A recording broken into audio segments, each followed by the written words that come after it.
O Senhor dos Anéis, Os Anéis de Poder, logo terá sua segunda temporada lançada, e como eu sou um grande fã de Tolkien desde a minha adolescência, decidi fazer deste o primeiro vídeo do canal, onde vou resumir rapidamente a primeira temporada para vocês recapitularem tudo o que aconteceu para assistir a segunda temporada, mas também decidi trazer mais detalhes do passado desse mundo. Afinal, são muitos personagens e histórias que a série apenas mostra pra gente e fica um pouco confuso. Então vou fazer um resumo rápido da criação do universo e tudo o que se passou até chegar na Segunda Era, que é onde se passa O Senhor dos Anéis, Os Anéis de Poder. Tenho certeza que isso vai ajudar bastante vocês. E eu espero que vocês gostem. Se gostarem, deixe o seu like nesse vídeo, se inscreva no canal e ative o sininho. Comente aqui embaixo e engajem bastante para me ajudar com esse canal que está no início. Beleza? Então com isso dito, sem mais enrolação, bora pro vídeo.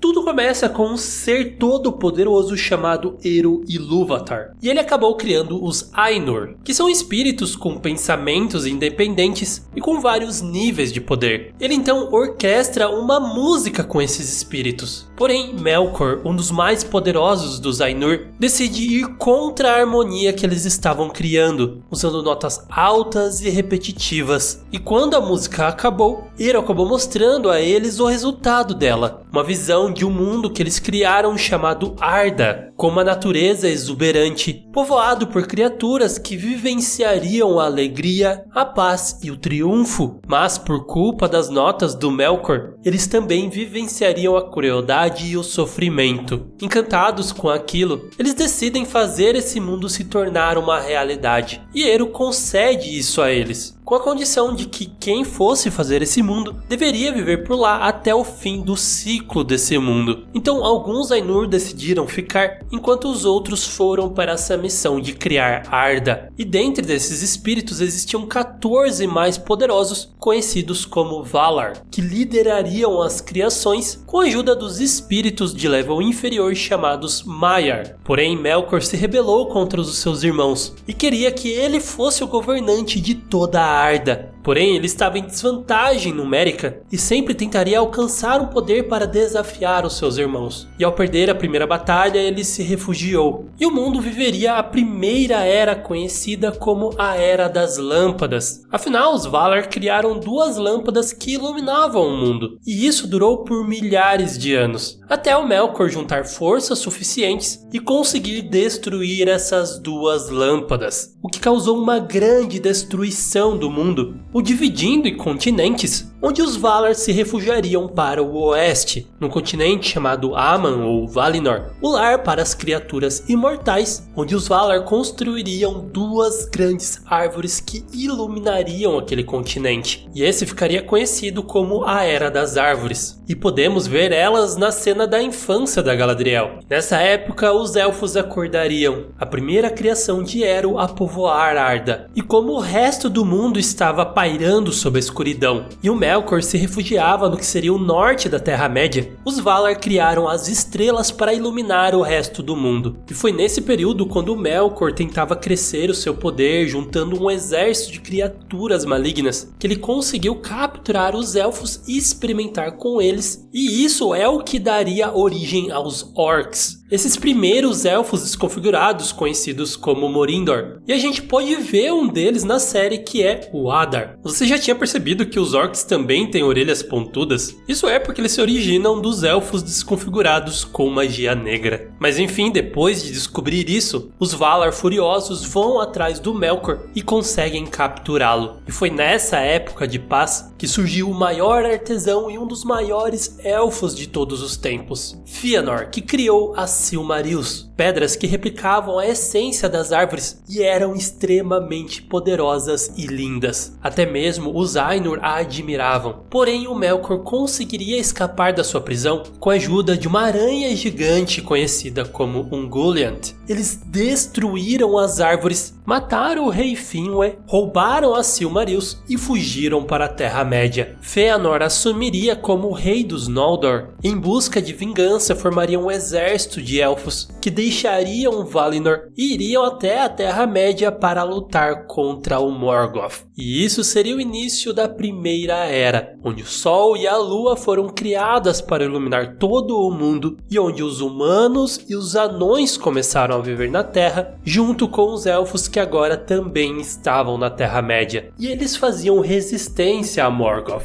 Alguns dos humanos se juntaram aos elfos, mas outros acabaram se unindo com o vilão. Inclusive na série a gente vê o Waldreg, que é descendente dos humanos que se uniram a Morgoth e continua leal, só que agora com o Sauron. De qualquer forma, os elfos não teriam forças para conseguir derrotá-lo, e os Valar perceberiam isso e se uniriam na sua luta. E essa ficaria conhecida como a Guerra da Ira, uma das mais intensas e destrutivas para todo mundo. Porém, com essa ajuda, eles conseguiram destruir a maior parte do exército de Morgoth, destruir a sua fortaleza e conseguir capturá-lo fugindo em um dos seus túneis, conseguindo expulsá-lo para o vazio do universo, assegurando que ele nunca mais voltasse para Arda. E isso marca o fim da Primeira Era e o início da Segunda, onde se passa a série Os Anéis de Poder. Porém, falta a história do personagem mais importante da série, que é o Sauron. Este que é o Maiar, chamado Mairon, inicialmente servo do Valar Aule, que era conhecido por ser um grande ferreiro, e é daí que vem todas as suas habilidades de criações, que vão ajudá-lo a fazer um anel no futuro. Porém, ele não era um ser maligno, ele tinha um grande apreço pela ordem e pela perfeição, e foi isso que acabou o corrompendo, pois o Melkor conseguiu atraí-lo com a promessa da criação de um mundo onde a ordem reinaria, e assim ele agiria como um agente duplo por algum tempo, até declarar a sua lealdade ao Morgoth e ser um importante aliado ao seu lado na Guerra da Ira. Porém, quando Melkor foi derrotado, o Sauron nunca mais foi visto. Muitos acreditavam que ele tinha sido derrotado junto com o seu amo, mas outros acreditavam que ele continuava vivo, como é o caso da Galadriel no início da série, pois o seu irmão Finrod tinha morrido na batalha e ela seguiria o seu legado em busca de derrotar todo o mal. E a última coisa que devemos falar é sobre a criação de Númenor. Depois da derrota de Morgoth, com a ajuda de 3 grandes casas dos humanos, os Valar decidiram presenteá-los como forma de agradecimento, erguendo uma ilha em formato de estrela, ficando no meio entre Valinor e a Terra-média, e nesse lugar prosperaria uma das maiores civilizações já existentes, talvez de todo o universo do Tolkien. Pois esses humanos, além de ganharem uma nova terra, também ganharam sabedoria, poder, e até mesmo as suas vidas eram muito mais longas do que um humano comum. Apesar de não serem imortais, eles eram muito resistentes a doenças ou qualquer coisa do tipo. E a única coisa que os Valar os proibiram foi ir navegar até o continente de Aman. Porém, eles poderiam continuar navegando para a Terra-média, onde os seus laços com os elfos continuariam, pois eles em alguma parte voltaram para Aman, mas muitos outros continuaram vivendo ali na Terra-média. Como por exemplo o Gil-galad, que é o rei de Lindon, que tem ali como seu arauto o Elrond. E é interessante frisar aqui que antes dos Anéis de Poder, muitas tribos de elfos e anões se davam muito bem. A aliança que eles fizeram para lutar contra o Morgoth criaram laços bem fortes entre eles, como é o exemplo dos elfos de Eregion com os anões de Khazad-dûm. Essa cidade gigantesca e muito avançada que a gente vê na série só é assim por todo o conhecimento que esses elfos passaram para eles. Só que infelizmente isso não irá durar para sempre. Bom, não vou falar mais porque isso deu um pouco de spoilers do que pode acontecer na série. Mas enfim, eu acho que eu consegui passar pelos pontos mais importantes. Tentei ser bem rápido só para dar uma base mesmo pra gente se situar do que tá acontecendo em Os Anéis de Poder. E aqui enfim podemos continuar com o resumo da primeira temporada. E começamos com a história da Galadriel, mostrando um pouco de quando ela era jovem e vivia em Aman junto com o seu irmão. Só que este acabaria sendo morto na guerra e ela continuaria sua jornada em busca do Sauron. Ela iria para os confins da Terra-média nessa sua missão, achando algumas provas da marca do Sauron, mas os seus companheiros já estavam cansados e não queriam continuar a missão. Eles então acabam voltando para Lindon, onde o Gil-galad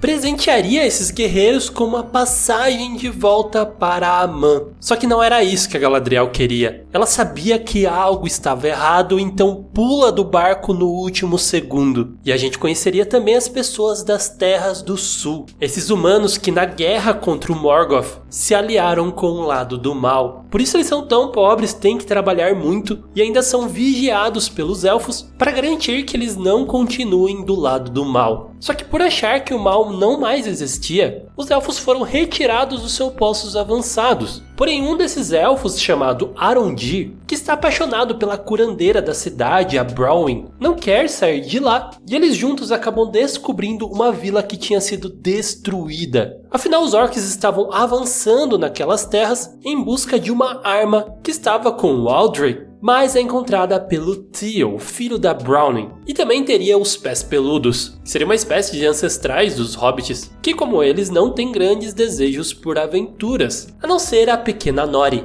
que tem esse desejo e é muito curiosa. E pelo destino ela acaba vendo um grande meteoro cair por perto, e nele havia um homem misterioso. E nesse mesmo tempo, as folhas em Lindon começam a apodrecer, o que faz o rei questionar o que poderia estar acontecendo.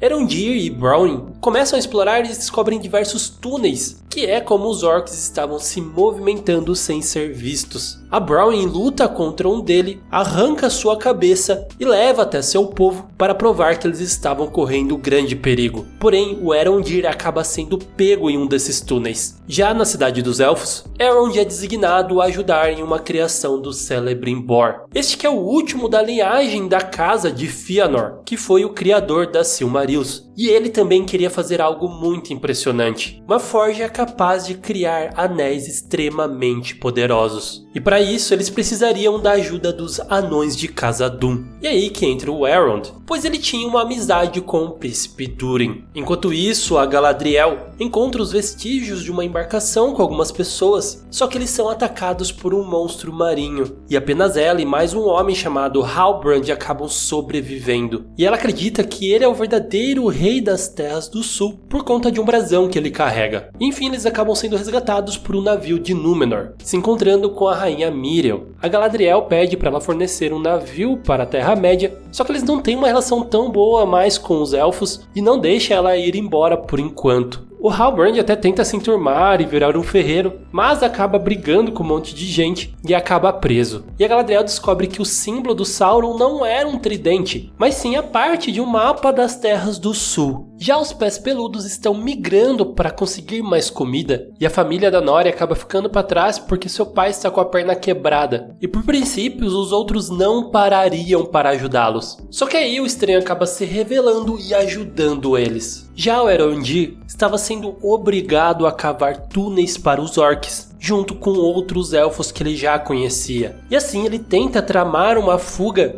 que acaba matando vários orcs e elfos, mas ainda ele acaba sendo pego e levado para o Adar. E eles ficaram com todo o suspense na série, como se o Adar fosse o próprio Sauron, mas ele é na verdade um Morindor, que são esses primeiros orcs que o Morgoth criou a partir dos elfos. Ele então fala para o Arondir voltar para aquela vila e ordenar para que eles se surrendam. E também descobrem a espada que o tio estava portando, que era a chave que os orcs estavam procurando. Voltando para Khazad-dûm, o Elrond tentava convencer o Durin para que seu pai ajudasse os elfos. No fim ele vê que os anões também descobriram Mithril, um elemento extraordinário, mais leve do que a seda e mais dura do que o ferro. O Frodo inclusive acaba ganhando uma roupa desse material em O Senhor dos Anéis. Este foi criado quando o raio caiu em uma árvore no topo de Khazad-dûm, enquanto um elfo lutava contra um Balrog. Esses que eu não disse antes, mas eram espíritos corrompidos pelo próprio Morgoth. E antigamente existiam vários deles. E coincidentemente o Gil-galad estava em busca exatamente de Mithril, pois com ele eles conseguiriam reverter o que estava acontecendo e salvar a imortalidade dos elfos. Só que o Túrin acabaria descobrindo tudo isso, expulsando o Elrond e tirando o posto de príncipe do seu filho. Tudo isso porque ele sabia que escavar o Mithril seria muito perigoso. E voltando para Númenor, a Galadriel tenta convencer a Míriel para ela se juntar à luta na Terra-média. Só que ela mostra pela palanquinha Elrondir que a chegada da Galadriel em Númenor faria com que a ilha fosse destruída e submergida pelo mar. E por isso ela teria que mandar a Galadriel embora. Só que no momento que ela faz isso, a árvore sagrada deles começa a perder as suas folhas. E ela vê nisso um sinal de que ela estava fazendo as coisas errado, decidindo mudar de ideia e ir ajudar na Terra-média. Só que o seu conselheiro, Pharazôn, lideraria um embate político contra essa decisão. E nesse meio tempo, o Isildur, que nessa época era apenas um adolescente atrapalhado, que queria se juntar ao exército junto com seu pai, destruindo 2 navios por conta disso, mas por fim zarpando junto com todos. O estranho também acaba os protegendo de alguns lobos, só que ele ainda não sabe controlar o seu poder. E já nas Terras do Sul, metade dos humanos acabam indo para o lado dos orcs, enquanto a outra metade fica ali para se defender. O Arondir acaba fazendo uma armadilha, destruindo uma torre em cima dos orcs. Então eles lutam com o restante deles e conseguem ganhar. Porém percebem que esses orcs eram na verdade os humanos. O Adar então consegue pegar a espada do Sauron, mas as tropas númenóreanas acabam chegando. O Adar tenta fugir com a espada, mas é confrontado pelo Halbrand e acaba virando um prisioneiro, que a Galadriel interroga achando que inicialmente ele poderia ser o Sauron,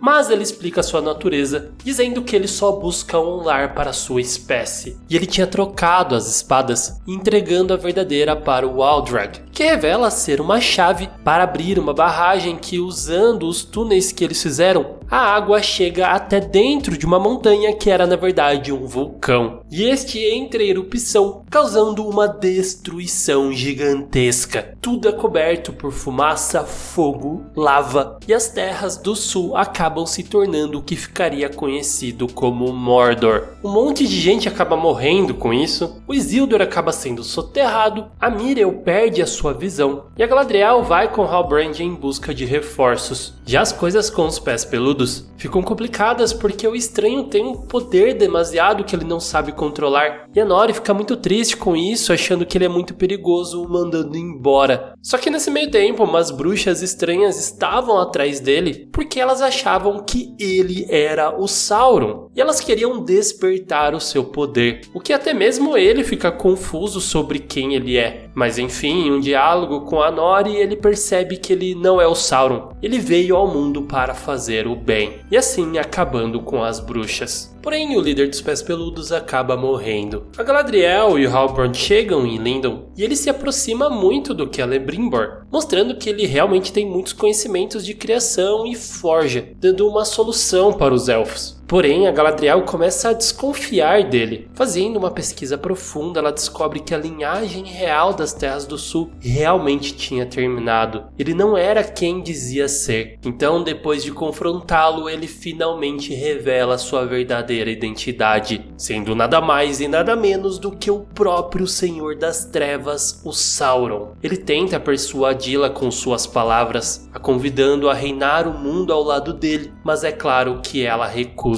E antes que ela pudesse fazer qualquer coisa, ele foge, mas a sua missão já tinha sido feita. Por sua influência, os 3 anéis de poder dos elfos são criados. E assim, a terceira temporada chega em seu fim, com os pés peludos terminando sua migração, mas a Nori sairia em uma aventura junto com o estranho, que devido a algumas pequenas referências, quase certeza que sim, este é o próprio Gandalf. A Míriel acaba voltando para Númenor e descobre que o seu pai tinha acabado de falecer. Enfim, com a primeira etapa da sua missão concluída, o Halbrand, ou melhor dizendo, Sauron, chega em seu novo lar. E assim terminamos o resumo da primeira temporada.